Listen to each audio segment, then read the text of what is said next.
The really shocking thing to me about ACX has been what demand there is for actors, experienced actors, not just voices. In the rest of the acting world, you can often get the impression that you are one of 1,000, people who have the right hair color. Therefore, it's just like, who do they feel like choosing that day or whatever. It just, in many cases, it just seems random. Your talent doesn't necessarily seem to come into it. And on ACX, it has really appeared to me as though that's not the case, that they are very much looking for talented voices. It will help you to spend a little bit of time just answering one question, really answering one question, and that is, what does this character I'm voicing, what do they feel? What do they need?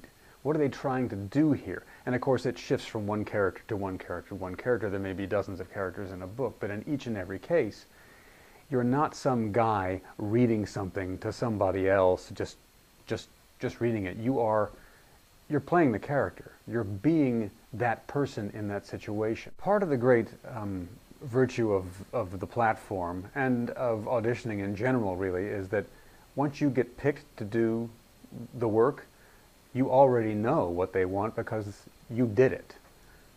So it's not like, okay, I did it, I auditioned, oh, now what do I do? No, you already did it. It's a 5-minute sample usually. So that's a good length of time for you to establish your point of view, how you sound. You sound like how you sound. And they know that, and they've picked what they heard in that 5 minutes to do the several more hours of the book. So once you get the job, you do whatever it was you did in the audition. Everything I've gotten so far has been fiction on ACX, which surprised me because I've been reading a non-fiction newsletter for years. I just figured that would be one of the first things I got, but everything has been fiction, and it's also been genres I didn't necessarily expect that I would be acclimated to. My forte as an actor tends to be comedy, but the things I've been getting are very serious, thrillers, and which is great.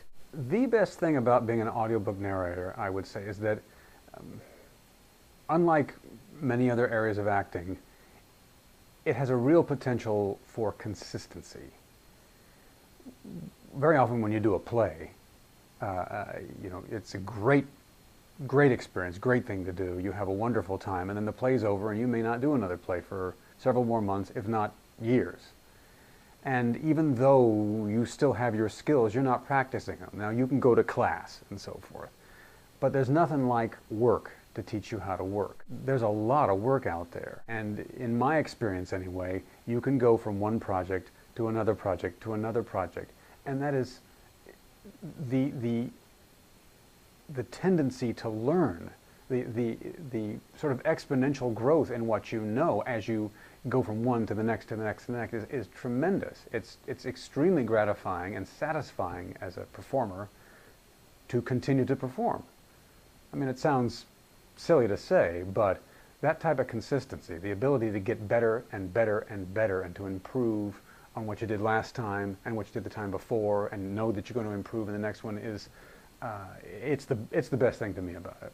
And you get paid for it. And there's money. Wouldn't be the same without money.